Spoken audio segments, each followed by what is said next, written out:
It required a combination of 5 precise sound frequencies together in a set to be able to fully restore the resonant frequency and function of any part of the human body and energy field. This was called the Secret of 5, and it was not released publicly for, I think, like 50 years of his work. It was just a secret of his work. This is like a very advanced level, but it's something that's also so fundamental. Everyone should be aware of this. Where this stuff was incredibly hidden before, like that incredibly advanced internal alchemy. Until 30 years ago, you couldn't even access that stuff hardly.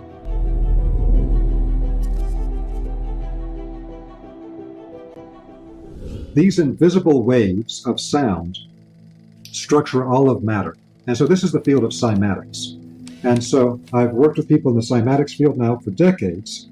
And I also worked with Mandara Cromwell, who's the person who is the leader of cymatherapy, how to apply the cymatic sound waves in complex sound codes, a method developed by Dr. Peter Guy Manners in Britain in the mid-1900s, but now moved up to a higher level of technology. They started out with like Chladni plates, in which you'd have like just like a metal plate that would have powder on it, and you draw like a violin bow across the side of it, and according to the note you created, it would immediately form up the amorphous mass of powder into a very specific geometric mandala. And now we can do it like Hans Jenny did. He would use pastes and gels and liquids, and you could see that whenever you get this invisible wave of sound, it will immediately structure the physical matter. It's the waves that actually construct the form of the human physical body, that give it its form.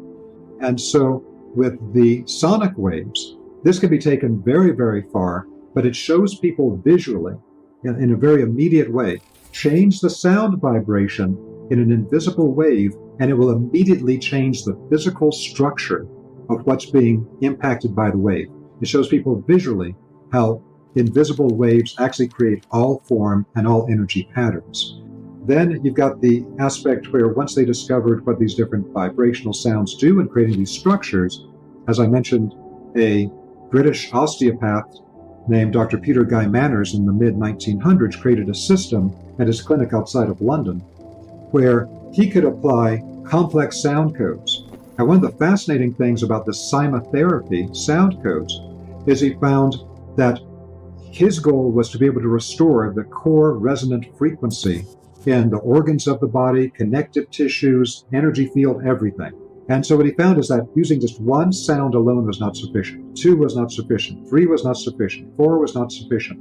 It required a combination of 5 precise sound frequencies together in a set to be able to fully restore the resonant frequency and function of any part of the human body and energy field. This was called the Secret of 5, and it was not released publicly for, I think, like 50 years of his work. It was just a secret of his work.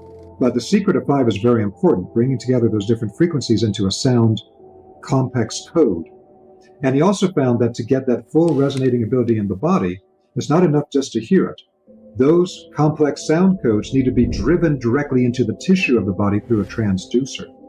But cymatics is the perfect illustration of how invisible waves structure all physical matter and are the foundation of all life and existence. And cymatherapy is the healing application of that in extremely advanced forms. One of the great lost secrets of all spiritual development, of all personal development, is the concept of structuring the subtle bodies. This was something I was really exposed to through the work of Dr. Samuel Sagan at the Clear Vision School in Sydney, Australia. And it really put me on a really good path back in the 90s for this.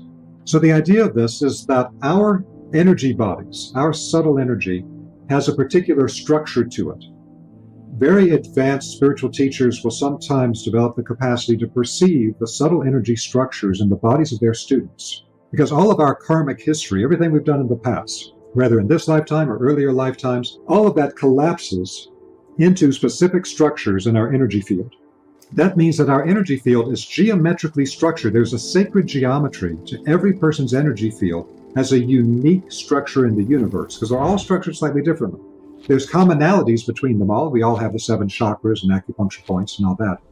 But which of those are really active in our field? Which of those are really sedated or dormant?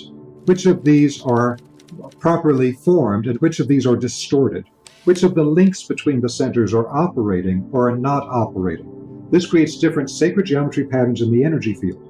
For someone who's very advanced in this as a spiritual teacher, they might even be able to see what spiritual traditions a person trained with earlier in this life or another life, because the practices you learn from any spiritual tradition invisibly structure the energy in your field. This is like a very advanced level, but it's something that's also so fundamental. Everyone should be aware of this. The only thing you take with you through the gate of death is the structure of your energy field. So that's the pearl of great price. You've structured your energy field into a particular geometric pattern through everything you've thought, everything you've felt, every action you've taken, thinking, feeling, and willing, like Steiner says. Of thought, speech, and action, like the Buddhists say. So all of that creates a force. If I have a detrimental thought and I keep reinforcing it, that'll start changing a pattern in my energy body. I have a highly beneficial internal emotional state. That starts structuring something in my energy body. Every single action we take, including thoughts and feelings, structures our energy field through repetition. And that is the most important thing that we need to be aware of. And it also, once you know that, it opens up into all these other areas. So, for example, when you are, as I mentioned before, training with a particular tradition, all of the practices of that tradition are meant to structure your energy body into a particular form that gives you particular siddhas, or particular powers, as they describe in the Himalayas. But you will develop different siddhas and different structures in your energy body based on what practices you choose to do. So the blessing and the curse of modern metaphysics, as I often talk about, is that the blessing is that we're exposed now to an incredible wealth of amazing information and practices from traditions where this stuff was incredibly hidden before, like that incredibly advanced internal alchemy practices coming from the Chinese Taoists. Until 30 years ago, you couldn't even access that stuff hardly. And now there's like almost so many deep parts of it are available to us. But that's the blessing. The curse is people don't have the structural ability to put the fragments coming from all these traditions into a workable form. That's why when they learn this, they have to understand how to structure their practices in such a way that the structures of the energy body actually become something that optimizes this incarnation. So you can take with you all of these new improvements, these new organs of spiritual perception in the subtle body.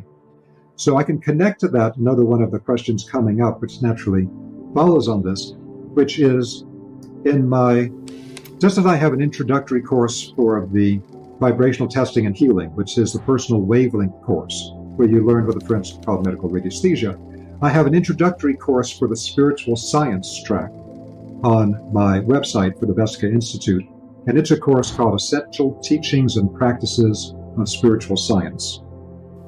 And in Essential Teachings and Practices, I cover a lot of things that are absolutely essential that aren't even being discussed anymore, that people don't even have on their radar, including this concept of structuring the energy field, about being able to develop both receptive and active forms of meditation. Both must be equally developed, whereas many schools will only develop one of the two. But a major part of it is that I teach what Steiner called the 6 basic exercises, and I call the 6 essential exercises. Now, we have to be aware different traditions will structure energy field in different ways. Some will really hyperstructure the fields around the head, some will structure it around the heart, some will structure it around the abdomen. But the issue around all of this that Steiner was aware of and the European Rosicrucians found a solution to is that our entire body of energy has to have an organizing center, like the point in the center of the circle. If you don't have an organizing center for any energy field, it becomes chaotic and it can become destructive. There must always be an organizing, balancing, harmonizing center. That's the whole point of biogeometry. So what Steiner actually described was a series of 6 exercises in which you observe the content of your thinking, your feeling, your willing, and then you start developing other capacities in your internal life.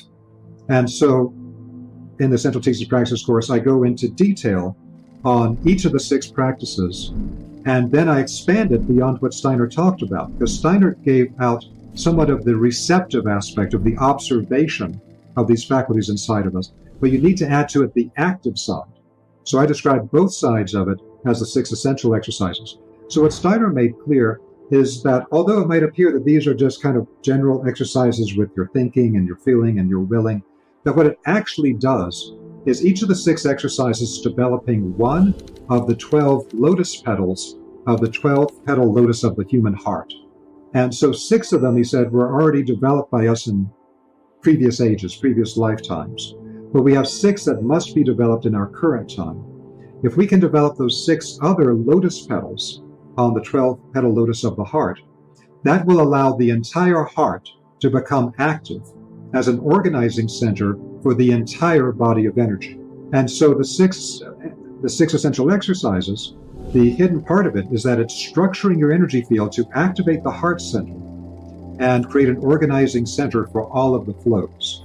Now, what the assemblage point is a teaching that was popularized by Carlos Castaneda, apparently from his teachers, but also appears in some other traditions. So there are some teachers from the Native American tradition, Harley Swift Deer.